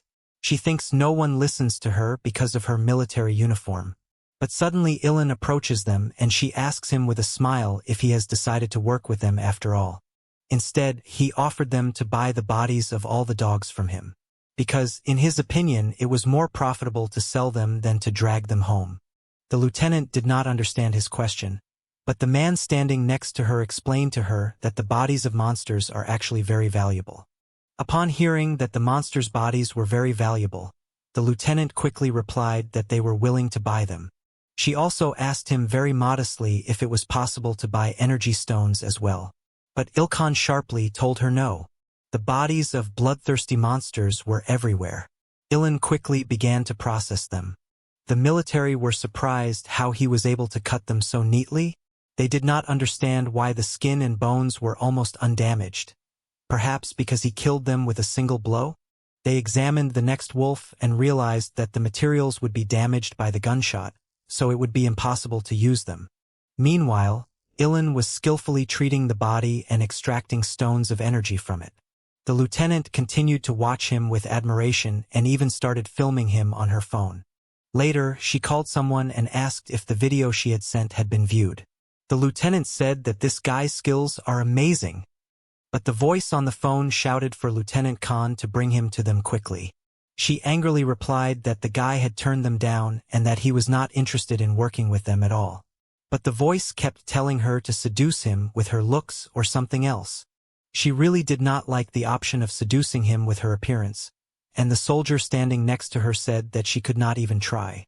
Nevertheless, she gathered courage and decided to try to seduce him, but Ilkhan did not succumb to her charms. Ilan asked them to pay him in cash for the monsters' bodies. The military agreed, but the lieutenant was very disappointed and said she would report to her superiors that he still refused. Ilan was pleased that they had finally accomplished the task. He was also very happy that he had managed to stock up on energy stones. He said that these stones looked delicious, they reminded him of chocolate, and asked what Erda thought about it. After these words, she shouted loudly that one should not eat them, because one can get angry, and this could end up with him being swallowed up by the energy of monsters. Hearing this, he said that he now had a premonition that someone would definitely eat them and turn into a monster. The next day, it was a beautiful morning. Finally, the military was able to contact Ilan to pay him for the monsters' bodies. He opened the suitcase and could not believe his eyes. The suitcase contained 37 million in cash. Erda saw this and was very impressed, and said that it seemed like they didn't want to spoil their relationship with him, so they were not stingy with the payment. The lieutenant never missed an opportunity to seduce him, and began to tell him that she used to be very popular among the boys. But Ilan paid no attention to her at all. He was as impregnable as a rock. She thought he was mocking her and shouted loudly at him to stop, but he pressed the red button on the remote. It was an unknown device. The lieutenant did not understand what exactly happened. She only saw bright fireworks in the sky. Another group of soldiers came up to her, and they all stood there bewildered. They could not understand where he had disappeared again so quickly. They were thinking that he must have a very high level, maybe he has the ability to teleport? Erda asked him in surprise how he had distracted them, where he had managed to find such a device to make the stealth skill work again. He said it was a secret. She went on to tell him that Heaven would soon begin to investigate all of this, and that they would have to sweat it out until then. And the two of them set out on their way. After a while, Ilan decided to open his holographic panel. He decided that he already needed to choose his first class which he would enter. He said that the names of the classes were very similar to the names of some games. The assassin class decided to postpone it for now because it believes that it has enough stealth now, and if it becomes even more invisible, it may disappear altogether. Explains to him that because he cannot control his aura now, he cannot control his stealth skill. This skill is always on, so he doesn't need energy for it. It is very difficult for him to choose among 23 options, so he asked her for advice. Erda was surprised to see that within a couple of days of getting into the Akashi Chronicles, there were already only 23 classes. She said that if they had a little more, they would have 30 or even 40 options available to them. She was silent for a while, and then she said that she would recommend him. She recommended Lancer because he uses a spear and this class would suit him. The grappler class would also suit him because he knows how to handle a spear and also fight in hand-to-hand combat. Ilan immediately recalled how he started doing them because Lita recommended it to him. It was a very grueling workout. He recalled how she praised him for how much time he spent training, how quickly he made progress. He remembered their competition, in which he could only last 3 minutes against her. He recalled how he had learned by receiving kicks from Lita. Erda continued to listen to all this, and said that it was an incredibly rare opportunity to learn from an angel, and that he was truly lucky. When he heard this, he became angry and said that if he had been really lucky, he would not have been left on Earth. Erda convinced him that he did not need to worry at all. In the future, when his level rises, he will be able to get the second and then the third subclass. Ilan was surprised to hear that there will be a next grade and he will not be able to change the grade. He also did not find any information on the internet about subclasses. She sarcastically told him that social media was a waste of his life. He would not be able to find any useful information on the internet. He asked if she had a bad experience with the internet, but she said she didn't want to talk about it. He thought for a long time about which class to choose. At first, he decided on the swordsman class. Then he thought about it a bit and decided that the lancer class would be more suitable for him. Erdi looked at him intently, wondering why he had chosen this particular class. He answered that the variation of the force of destruction is very dependent on the weapon, so he believes that having a weapon is better than being in the grappler club. She praised him for his ability to think, and she said that if he found good materials later, he would be able to create spears much more powerful and better. Erda considered recommending him to the Lancer Club, but he was able to make his own decision. She believed that he would definitely gradually become stronger and stronger. Yuil-han opened the holographic panel again, and was very surprised. She asked him what it was. He saw that suddenly there was a new choice of classes. Among all the proposed classes, there was a new one, and it said, Bloody Copyist. She noticed that was also a universal profession. She was surprised that Ilan would be able to get a unique profession from the very first class. He was also surprised by what he heard, and began to ask her what kind of a universal profession it was. Erda explained to him that a universal profession is a class that is created specifically for one person. All of the person's journey, achievements, and records are combined to create a completely new class. She started shouting at him that he should remove this particular class because it was created specifically for him, so this class is the best. She continued that compared to other professions, this profession requires more experience to reach the level, but even so, it is very valuable. She shouted at him so loudly that everyone seemed to hear them. Ilan thought about it for a while, weighed the pros and cons, and decided to choose the Blood Penny class. And finally, it became a Blood Penny, with all the information written on its holographic panel.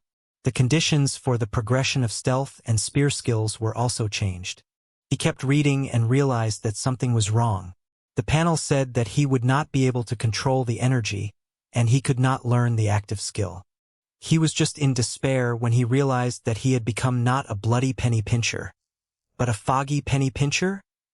This was surprising because she also thought it was a blood penny. Ilan started shouting at her and said that if he had known that, he would never have chosen it. I told him that you can't deny the fact that this word is incredibly suitable for him. These words just drove him crazy.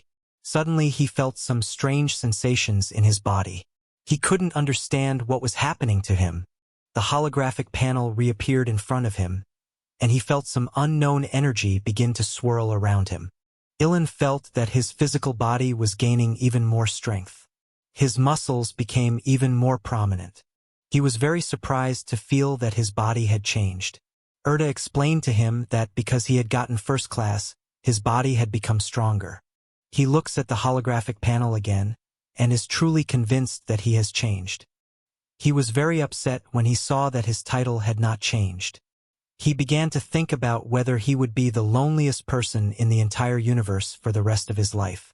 But when she saw that he had opened the holographic panel, she quickly asked him if he had gained an active skill, and he said no. She began to reassure him that, in fact, most people with a first class don't get the skill, so he needn't worry. This really touched Ilan. Erda continued to say that she doubted that he would get the energy even if he got the next level. He shouted at her that it was not dangerous. She replied that it was dangerous. She quickly sat on his hair and said that it would actually be dangerous for him if he were an ordinary person. This made Ilan very happy. She said he had nothing to worry about, even if he couldn't get the skill at level 1 or 2. His records will be collected and he will get a strong skill in the future. He asks her with a smile that this means that instead of getting several ordinary skills, he will be able to get one, but a strong one. She says that is correct. Later, Erda began to think that Yuil-han should have received 2 active skills because he had a unique profession. But this did not happen. She thought that if all of his records were collected before he reached the 3rd level, he would be able to get a fantastic skill. She considers him a low-level creature, but also thinks that he is worthy of observation.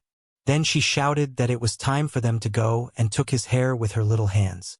He started asking her where they should go now. Erda hid his suitcase with money with magic, so she told him that no one would take it. And now, as an agent, he has to start looking for monsters. They quickly decided to go on their way, and Ilan asked her to stop pulling his hair. He looked at the phone and realized that there were actually many more agents besides him. That's why Erda told him that he shouldn't do everything alone, and he should hunt monsters within his reach. He immediately remembered the Empress with her powerful talents and wondered if she had become an agent as well. Erda shouts at him that he has received a task from heaven, and if he manages to achieve more than the other agents, his rewards will increase. So he has to work very hard. Ilan really liked this task and the fact that he could get a reward depending on how much effort he put in. Erda listened attentively to him and made sure that they were on the right path. Suddenly, Ilan received a message on his phone, and he was shocked by what he saw. The message said that bears had appeared in the city, and the military were shooting at them, but the bullets were completely useless against them. Later, screams were heard from one street.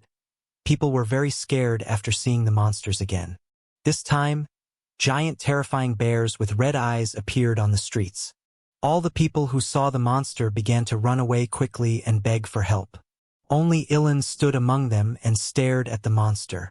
It seemed as if he was trying to understand how strong this monster was.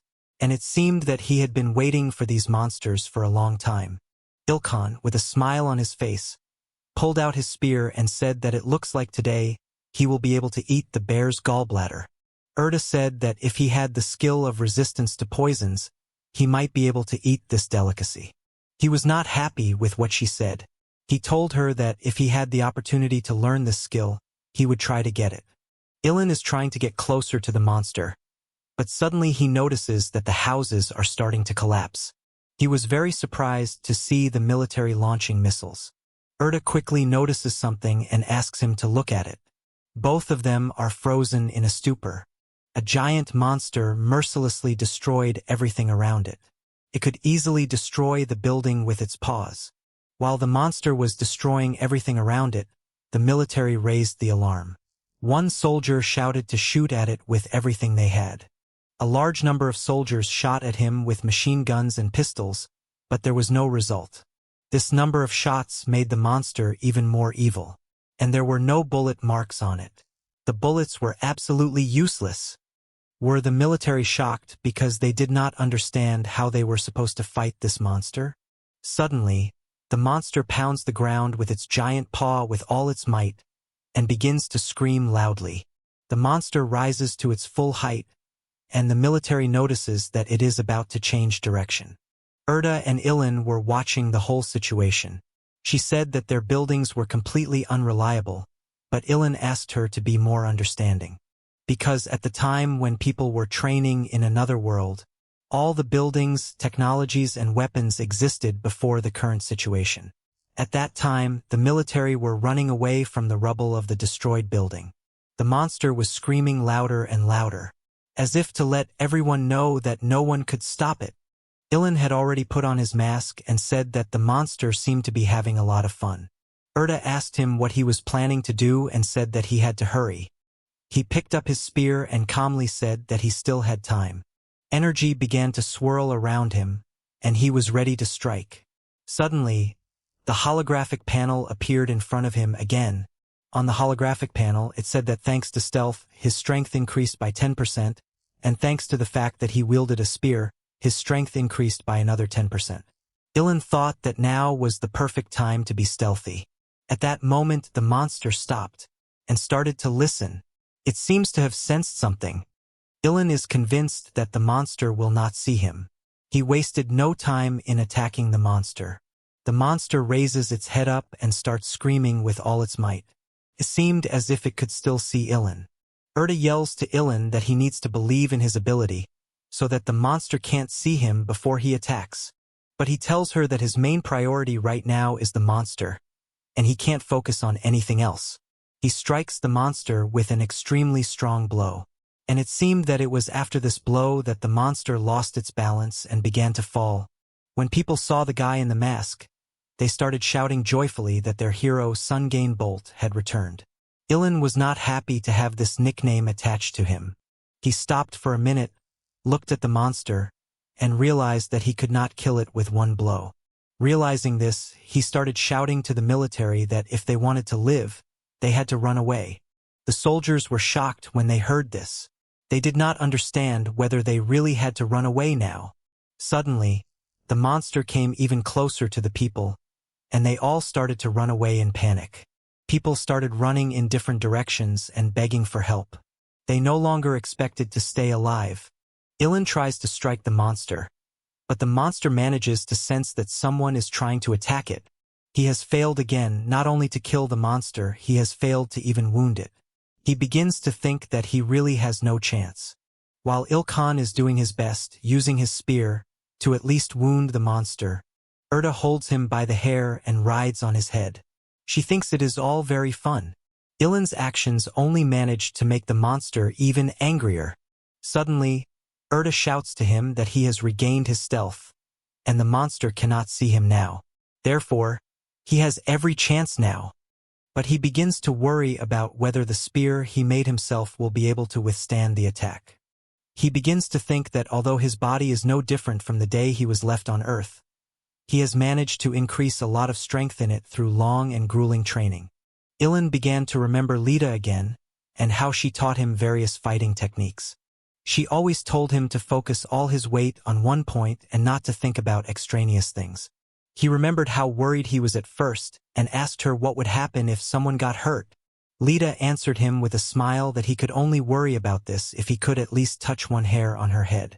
But Ilan, at first confident in his abilities, asked her who she thought he was. He began to attack her with confidence, and told her that he was not worried about her at all. She easily repelled his attack and began to laugh loudly at him. And one fine day, Lita suddenly shouted loudly that he had finally managed to concentrate his attention on the reception.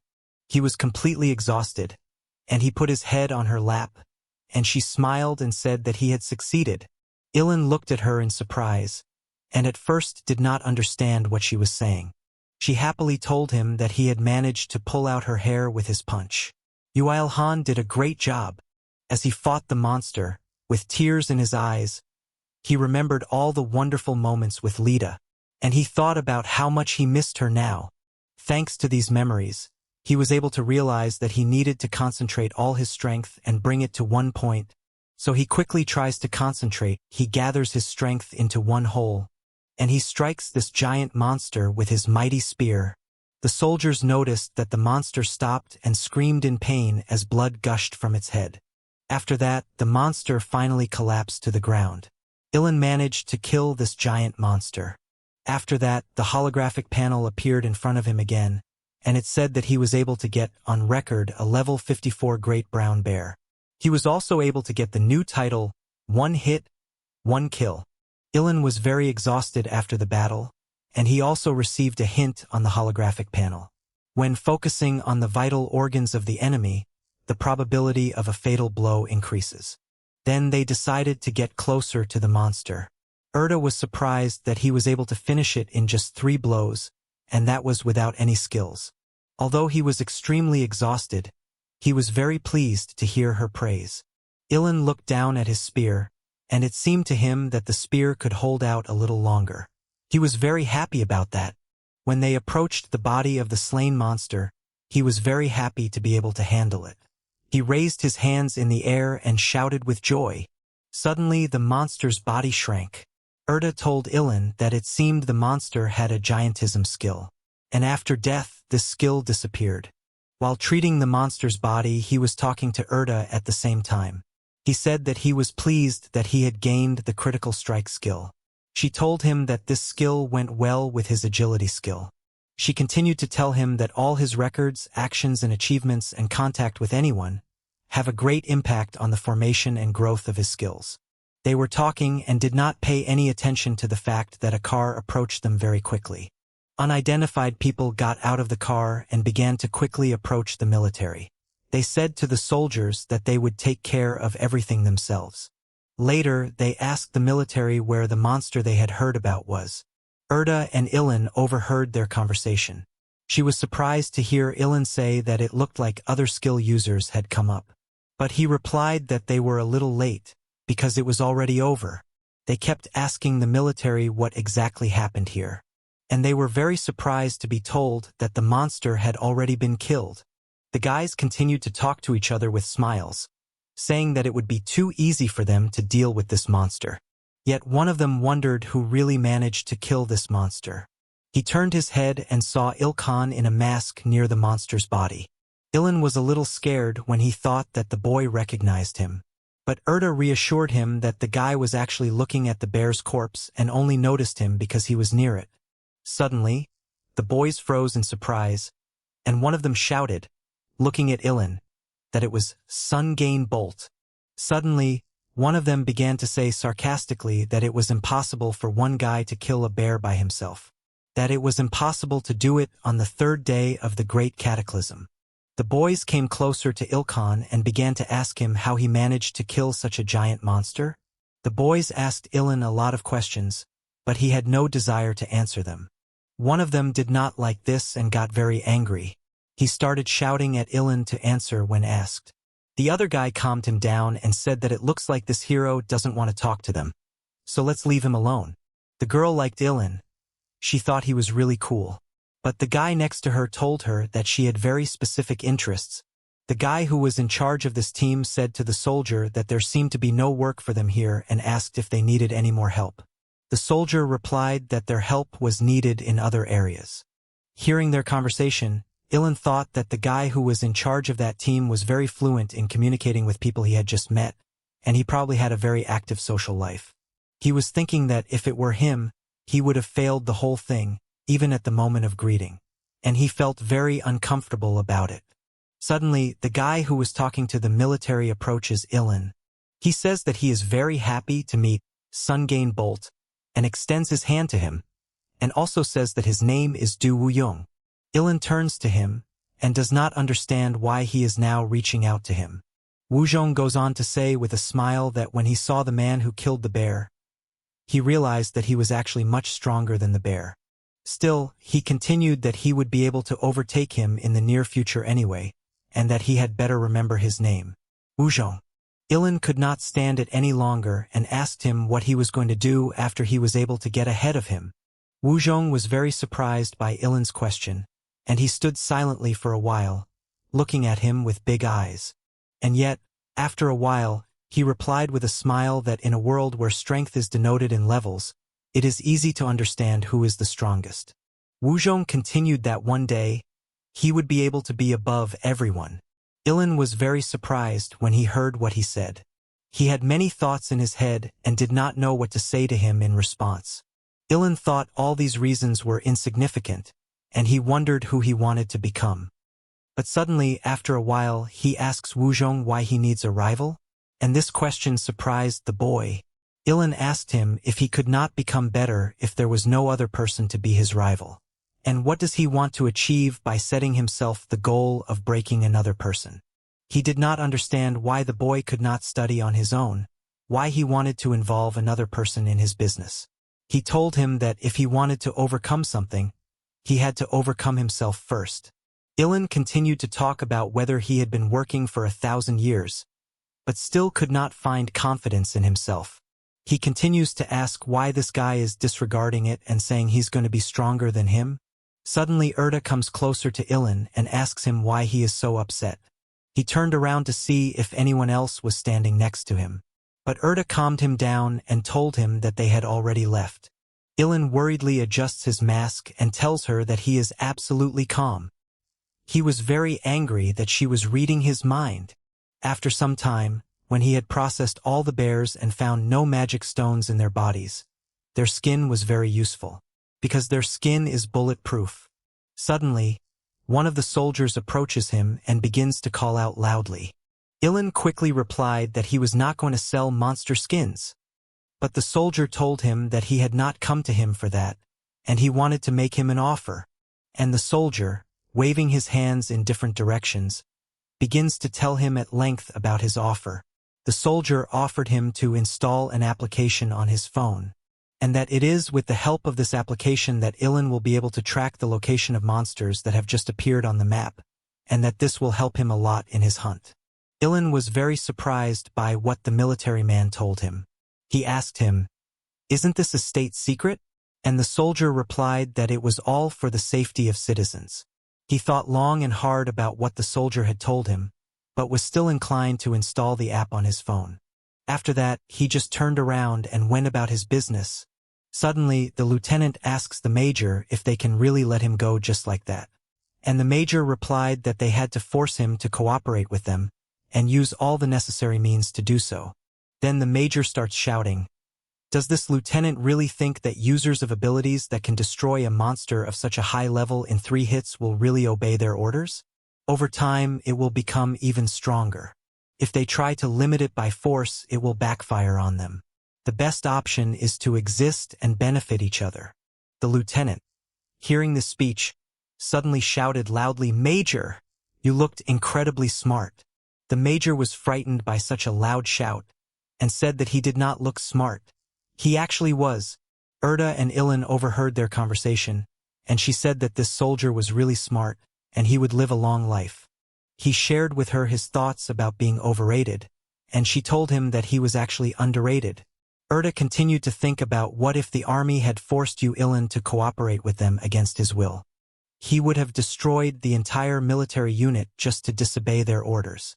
She realized that the military had no control over him now, so that soldier quickly realized it too, and instead of coercion, offered him cooperation. And it seems that Ilan himself has not yet realized how strong and valuable he is. Meanwhile, he was looking at his phone anxiously. Suddenly, Ilan shouted to her that something was happening, and 3 monsters appeared on the map at the same time. He asked what he should do, and she answered him with a smile on her face that there was nothing to think about, and they would destroy all 3 monsters. He liked her idea very much, and he told her with a smile that they would easily destroy these monsters. They are approaching the first marker and see a house in front of them, and something is happening outside. Ilan quickly runs closer and is the first to see a giant rat. Then he turns around and sees a giant jumping horse in front of him. Then he looks up and sees a giant bird in the sky. Suddenly, he remembers looking at his holographic panel earlier, and he couldn't understand why, after killing so many monsters, he was only 1 level up. But Erda told him that his unique profession required a lot of experience, and that if he were an ordinary person, he would be at least level 30 now. Nevertheless, he was able to obtain many items that he successfully sold to the army interested in them. She continued. Hearing this, Ilan was extremely happy because now he has 1 billion in cash, and with that kind of money, he can do whatever he wants. He plans to buy real estate in the future. Erda quickly dispelled his plans and said that it was very unwise to dispose of such large sums of money, and asked him what he would do if his actions were traced. He was desperate at her words. So this time, she offered him that she would erase the memories of the people involved in the case, and this would be a special bonus for him. Ilan was not happy with these words, but said that the magic of angels was the best thing in the world, and she liked it very much. The next morning, Ilan woke up at his home. The weather was beautiful. Immediately after he woke up, a message came to his holographic panel, and he immediately sat down to check it. The panel said that the connection with the second world has been restored. From now on, you will be able to physically appear in the other world to which you were called and complete tasks for the corresponding rewards. Ilan could not understand what kind of world he was called to. He was very disappointed when he realized that this meant he would be alone again. When Ilan came to his senses, he showed this message to Erda and angrily asked her what it all meant. She answered him quietly that the monsters on the earth had become much stronger, and that they had solved this problem. So, he was angry, unable to control himself, and asked again, "Have they really decided to send people to another world where they can safely accumulate their experience?" Ilan was in great despair when he heard her answer. He asked her what would happen to him, and why other people go to the next world and does not. But she calmly reminded him that he had always been alone. She asked him what had changed now, and why he couldn't be alone now. And in spite of his great despair, he asked her only one thing. What should he say to his mother when she asks him why he is not going to the next world? Erda told him, with a smile on her face, that he could tell his mother that there was nothing to learn there, so there was no point in going. While Ilan was pondering this question, she tried to calm him down and said that she was very sorry for his situation.